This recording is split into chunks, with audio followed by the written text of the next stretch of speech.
দেন আমি ফিট। আর যদি মনে করি আমি ফিট না, তো আমি আর কাজ করব না বা আমি আমার মতো হয়ে গেলাম, এটা একদম একান্তই নিজের কাছে যেটা বলবো।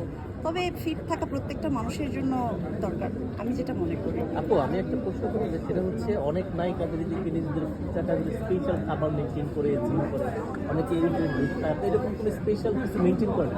আমি ভাই স্পেশাল কিছু মেনটেন করি না, তবে একটা বিষয় মেনটেন করি, সেটা হচ্ছে রাইসটাকে অ্যাভয়েড করি। সো রাইসটাকে খুব বেশি অ্যাভয়েড করি, কেননা আমি দেখছি যে আমাদের দেশের বাইরে অনেকগুলো কান্ট্রিতে গিয়ে আমি মোটামুটি একটা ইয়ে হয়ে গেছে যে তারা মানে যতটা পারে আমরা যখন ফ্রুটস বা সালাদ এই টাইপের ফ্রুটগুলো খাই, কিন্তু রাইসটাকে অ্যাভয়েড করি। রাইসটাই মনে হয় ফ্যাটের একটা বিষয়, এই জাস্ট এইটুকুই, আর বেশি কিছু না। সৌন্দর্যের পিছনে, নিজের সৌন্দর্যের পিছনে মানুষ কেমন ইনভেস্ট করে?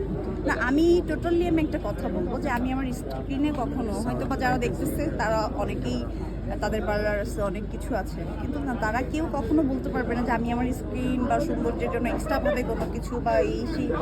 নো, আমি আমার এই ধৈর্যগুলো হয় না, আমি এটা পারি না।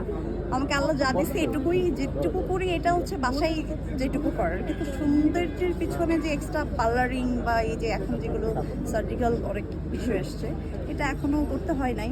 ইনশাআল্লাহ মনে হয় না করতে হবে, আল্লাহ যেভাবে বানাইছে। কি ভালো আছি?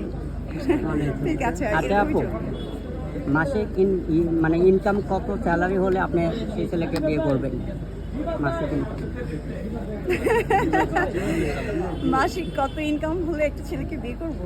আসলে মাসিক ইনকাম না, আমি এখন সবাইকে সাজেস্ট করি, নট অনলি আমি, যে একটা ভালো ছেলে, একটা গুড হাজব্যান্ড, যে ইনকামের উপর না, যে যার বিহেভিয়ার অ্যান্ড যে আমাকে রেসপেক্ট করবে, যার কাছে আমি সম্মান পাবো, ভালোবাসা পাবো, যেটা হচ্ছে সব থেকে বেশি বড়, অ্যান্ড বিশ্বাসের জায়গাটা খুব বেশি একটা বিগ বিষয়, বিগ প্ল্যাটফর্ম আমি মনে করি।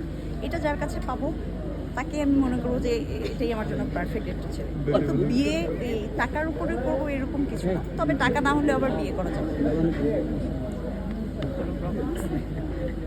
ওকে।